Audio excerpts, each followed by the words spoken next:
여러분들, 심사위원들이 점수 공개를 하지 않는 이유, 그리고 말도 안 되는 심사 방식 많이들 궁금하셨을 텐데 알려드리겠습니다. 바로 시작하겠습니다. 아참, 구독과 좋아요는 저에게 큰 힘이 됩니다. 현재 TV조선 게시판을 가보시면 욕으로 도배된 것을 볼 수 있습니다. 가장 큰 이유는 현재 마스터들의 참가자분들에 대한 심사 방식의 문제입니다. 첫 번째, 개인 간의 점수를 공개하지 않는다. 그 이유가 무엇일까요? 바로 마스터 개개인의 능력 차이가 너무 심하기 때문입니다. 믹스트롯은 말 그대로 노래 경연 프로그램입니다. 과연 가수로서 성공하지 못한 붐씨, 그리고 장영란, 이런 분들이 제대로 된 심사를 할 수 있을까요? 설령 이분들이 일반인의 시선으로 점수를 매긴다고 해도 잘못됐다고 생각합니다. 왜냐? 믹스트롯은 오디션 경연, 즉 제대로 된 마스터에게 제대로 된 가르침을 받으며 동시에 성장하는 프로그램입니다. 그런데 일반인 수준에서 보는 마스터가 있다? 말이 안 됩니다. 그들을 마스터가 아닌 게스트 형식으로 해야 맞다고 생각합니다. 또한 자신의 점수를 숨기고 싶은 다른 이유가 있을 거라고 생각합니다. 박선주 씨가 하는 행동 잘 아실 거라고 생각합니다. 두 번째, 경연에서 성장 가능성을, 경연은 성장 가능성이 아닌 현재의 그 모습을 보고 판단하여 탈락 혹은 진출을 시켜야 합니다. 그런데 경연에서 노래를 훨씬 더 잘하는 사람을 떨어뜨리고 성장 가능성이 있는 사람을 뽑는다? 그러면 성장 가능성이 큰 아이들만 탑7에 진출시키는 게 맞지 않을까 생각합니다. 막장입니다.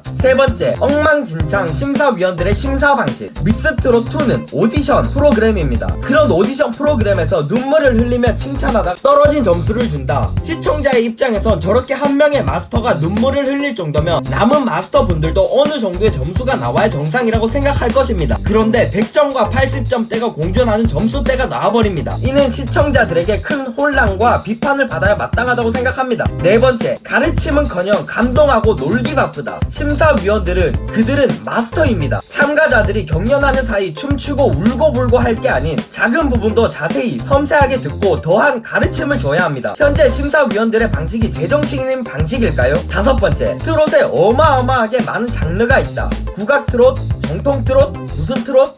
트롯의 장르가 왜 이렇게 많은가? 우리가 아는 트롯은 뽕짝입니다. 한국민족문화대백과에 검색한 트로트 겸색 결과입니다. 이칭 별칭, 뽕짝, 유형, 개념 용어, 시대, 현대, 정의, 일제강점기에 일본 엔카의 영향을 받아 형성된 대중가요, 뽕짝.